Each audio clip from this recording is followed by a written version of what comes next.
Welcome to A Journey to Whole Woman Health, the podcast where science, mental health, and faith come together to educate, empower, and encourage women in every season of life. We are your hosts, Dr. Jamie Erwin, board-certified OBGYN, and Dr. Mary Kathryn Nader, licensed professional counselor with a PhD in counselor education and supervision. Jamie and I have been friends for over 30 years. Each week, we explore the intersection of body, mind, and soul, bringing you evidence-based medicine, meaningful conversations about mental health, and stories that remind us we're not alone on the journey. So take a deep breath, settle in, and let's begin the journey.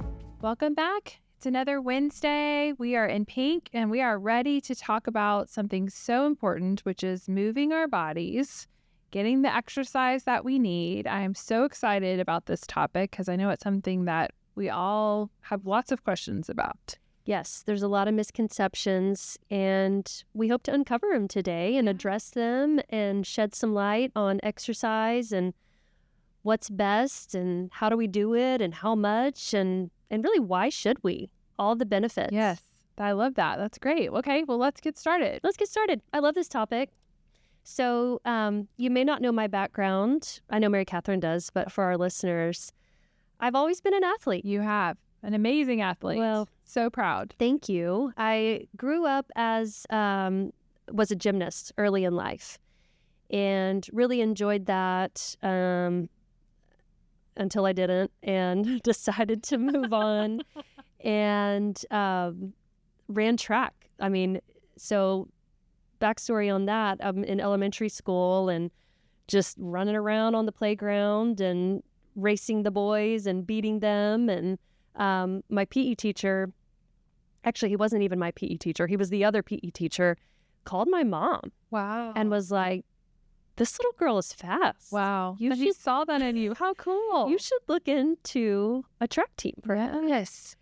So ended up doing that. Actually, my mom was my first coach. We signed up for a few little summer meets and, just didn't really know what I was doing, but went out there and won and had a lot of fun. And then we found a real track club and joined that and had great coaches along the way that taught me a lot. And anyway, life went on and ended up running at the University of Arkansas. I was a heptathlete and a pole vaulter. Sprinter is my background. In high school, I went to state in the 100-meter hurdles, the 300-meter hurdles, and the long jump. Go Pascal. Woohoo! Go Panthers. So that's my background. Of course, after you finish college and life moves on, you're not going to go hurdle and pole vault. So you can. You might not be a great idea. Yeah. And for me, I definitely had my fair share of injuries and ended up having 2 back surgeries in college from injuries. So it was time to move on. Yeah. And, have in recent years become an endurance athlete. Something amazing. I never thought I would do. So just ran my 5th marathon and going for number 6. Amazing. And loving it.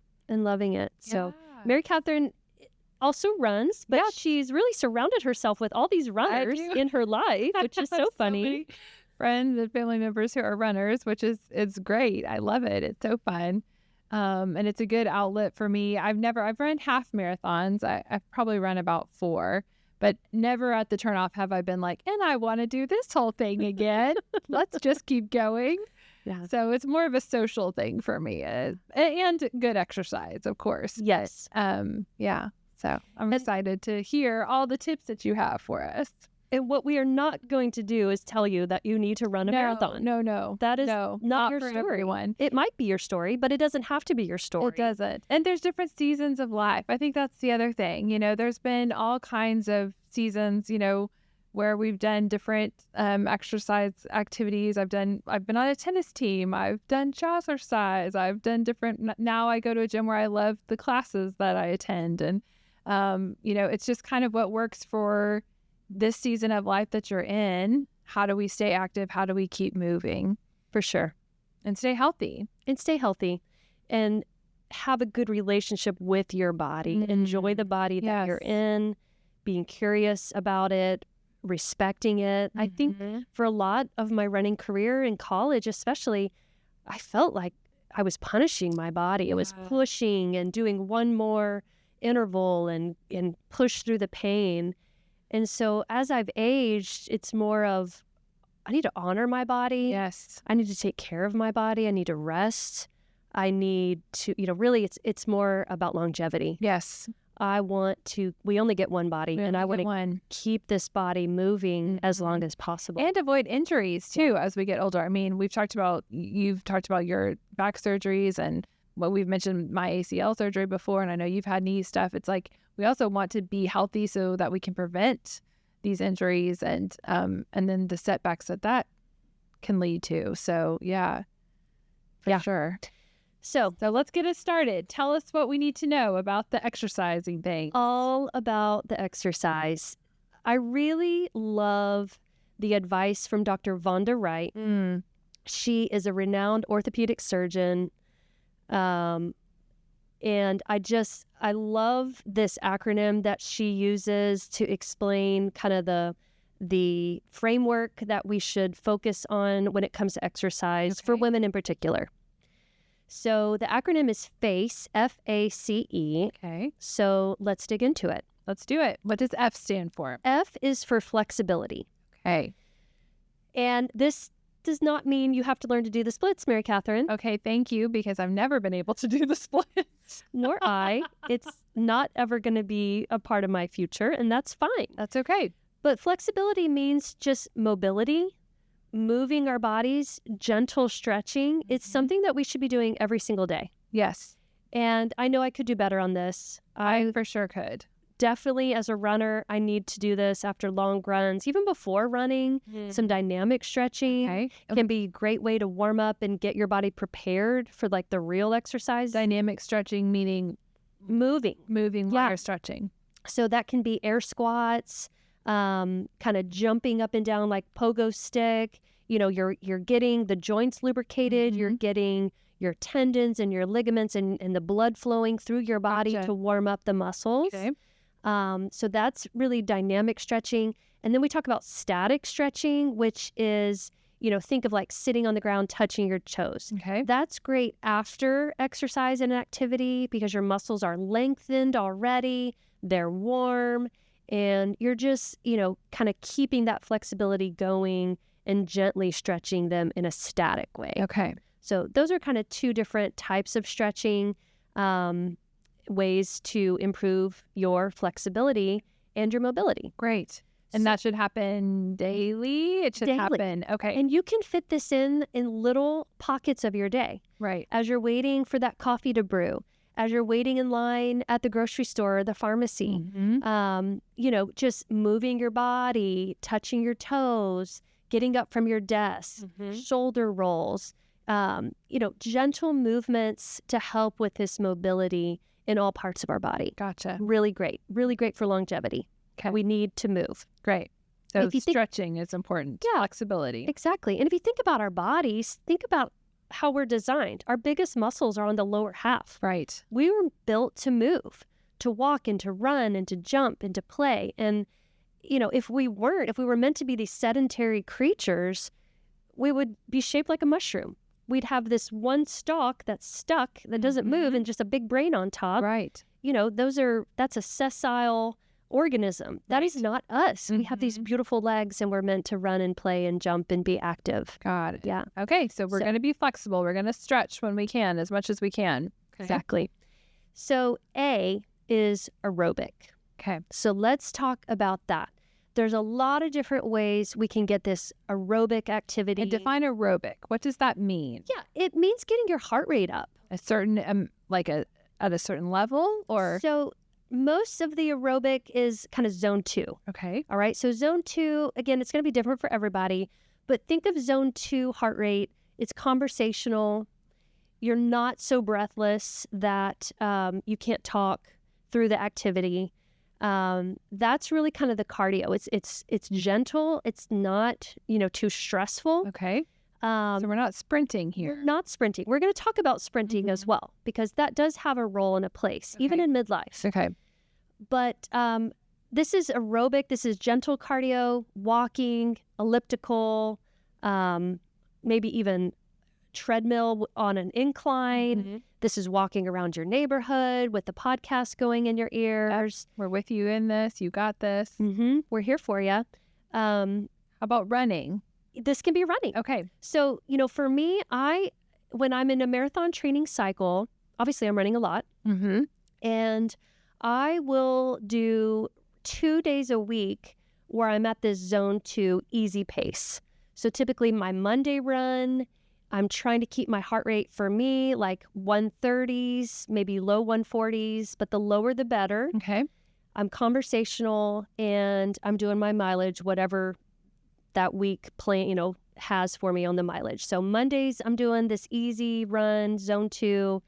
And then Saturdays are my long run days. Okay. Again, but easy, zone 2, conversational pace.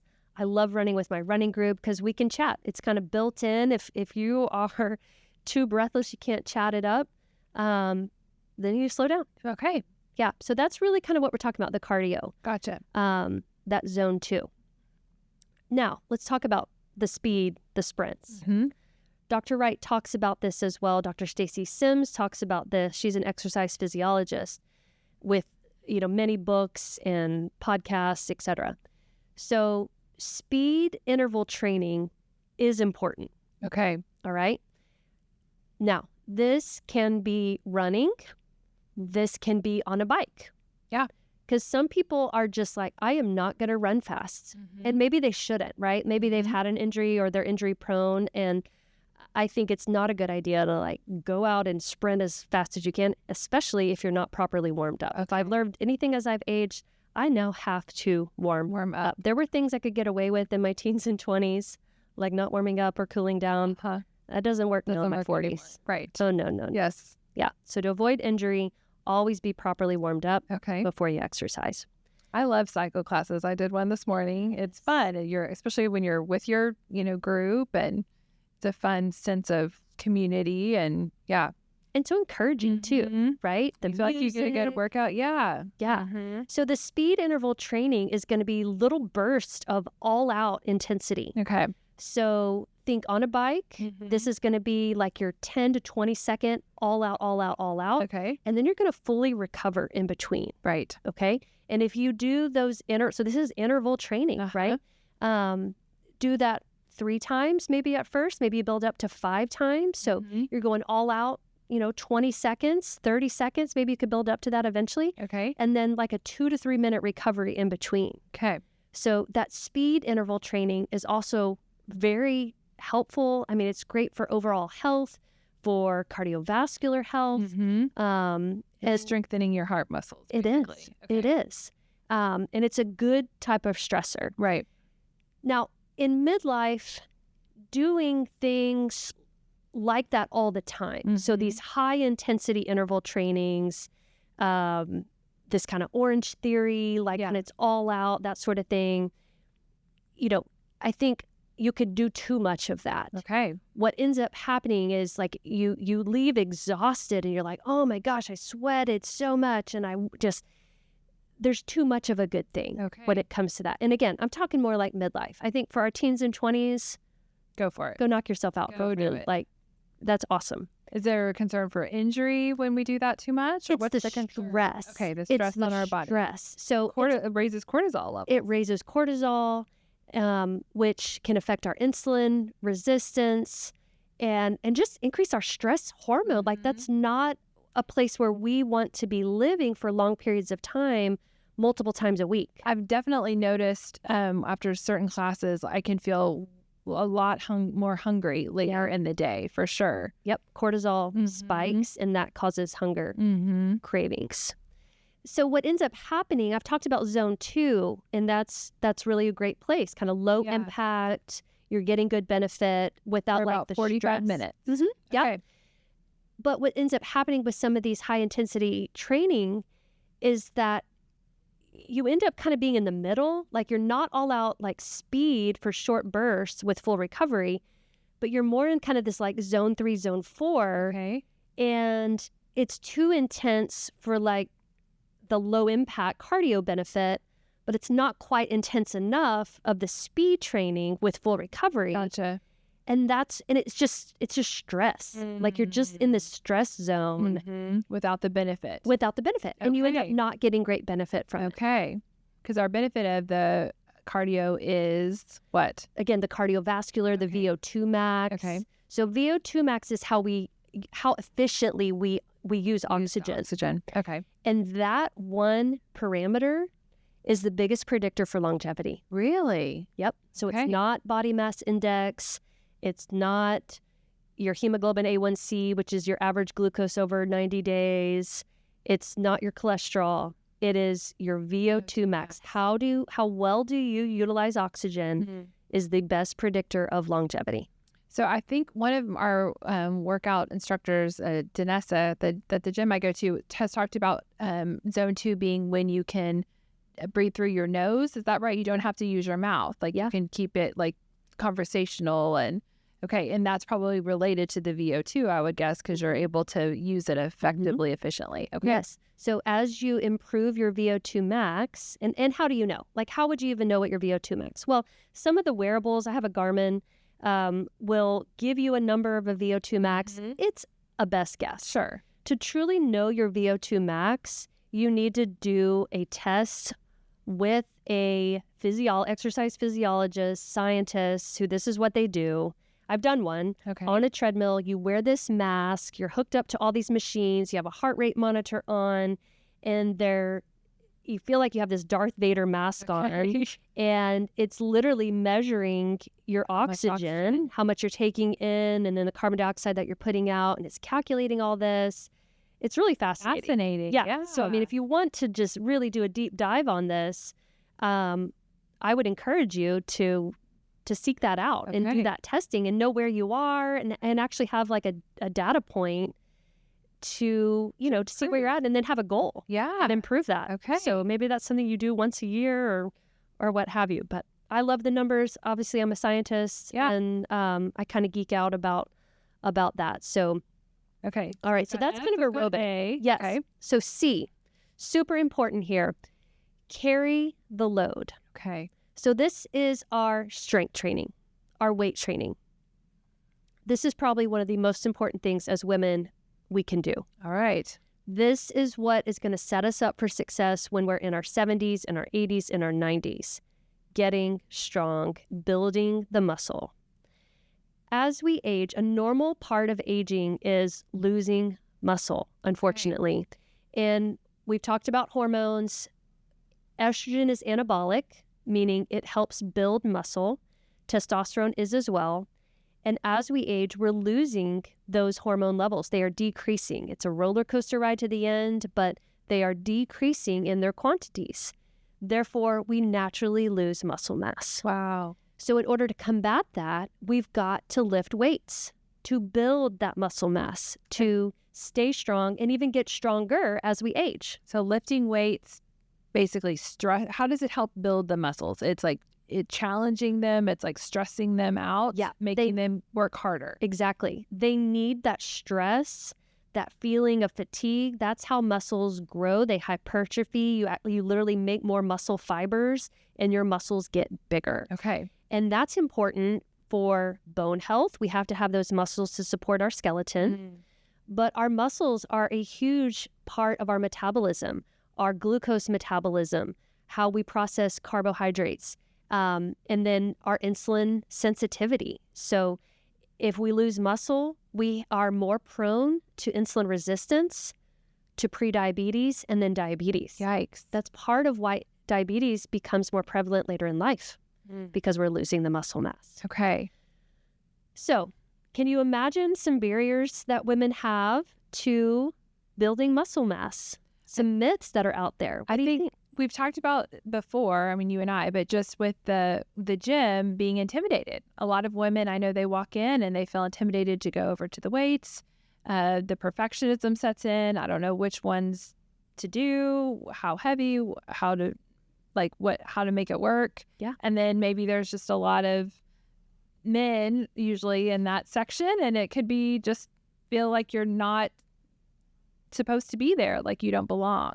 Yeah. I agree. I felt that way. I walked to a gym and have had those feelings, and I do know what I'm doing. Right. I mean, we would strength train and weight train in college and doing Olympic lifts. I mean, I was trained to do deadlift and clean and jerk and snatch. Like, I know how to do all those things, and yet I can still have this feeling going into a new place and feeling intimidated. So it's a very real barrier that I think all women can face when they show up.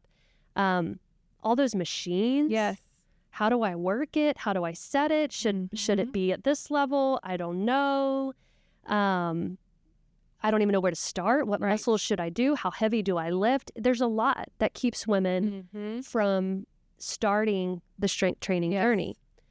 I think another myth is women think they're going to get really bulky. Right. Yes. Definitely a concern for me, and as you can tell.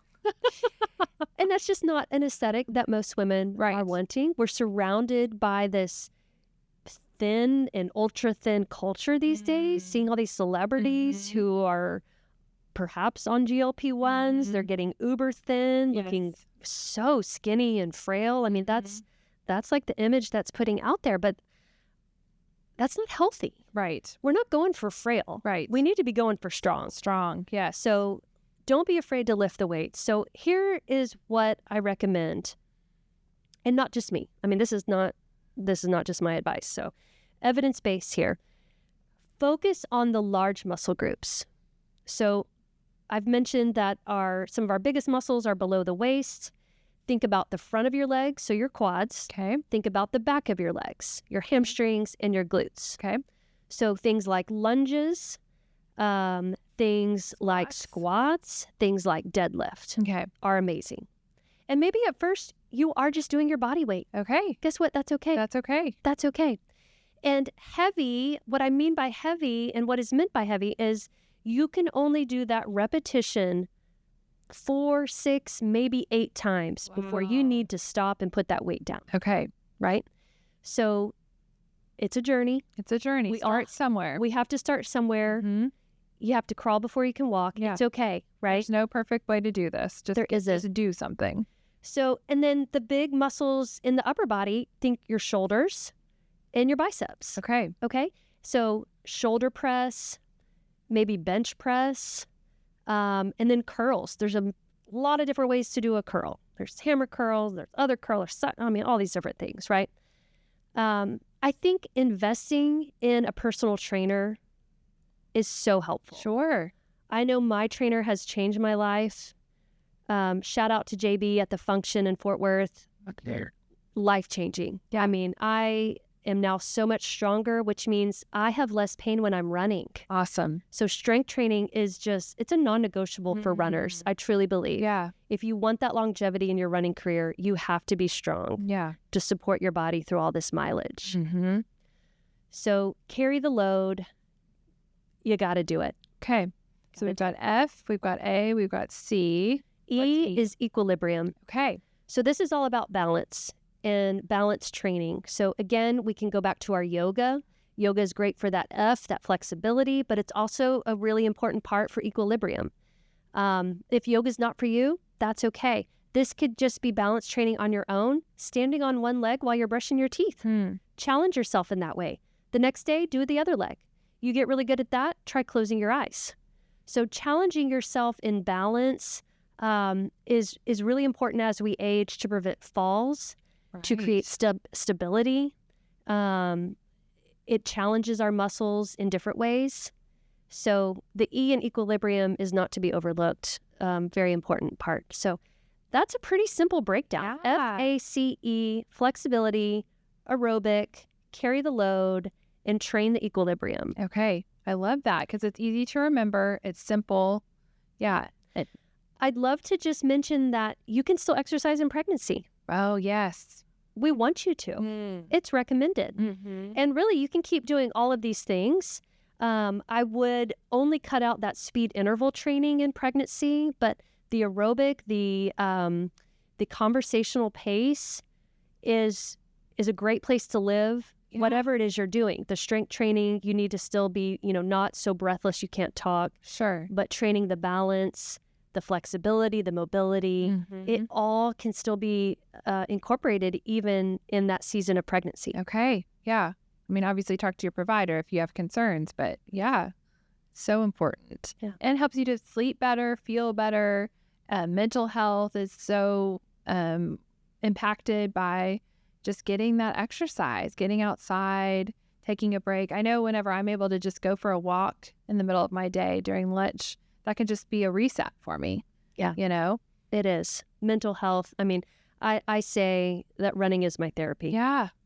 It feels like one of the few things that I do just for me. We spend our life, we are caregivers. Yes. At work, at home, you and I are caregivers. So many of our listeners are. So finding that one thing or something that really is just a gift to yourself. Yes. For me, that's running. For me, that's my strength training. I'm doing it for me. I'm not doing it for anybody else. Yeah. Yeah. And everybody, that's going to look different, but like finding the thing that you really enjoy that gives your body that movement, whatever that might look like. Movement is medicine. I love that. Yeah.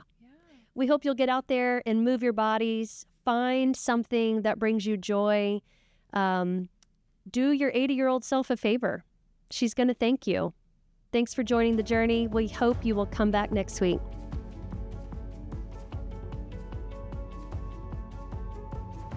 This episode, we'd love to highlight Moms in the Making.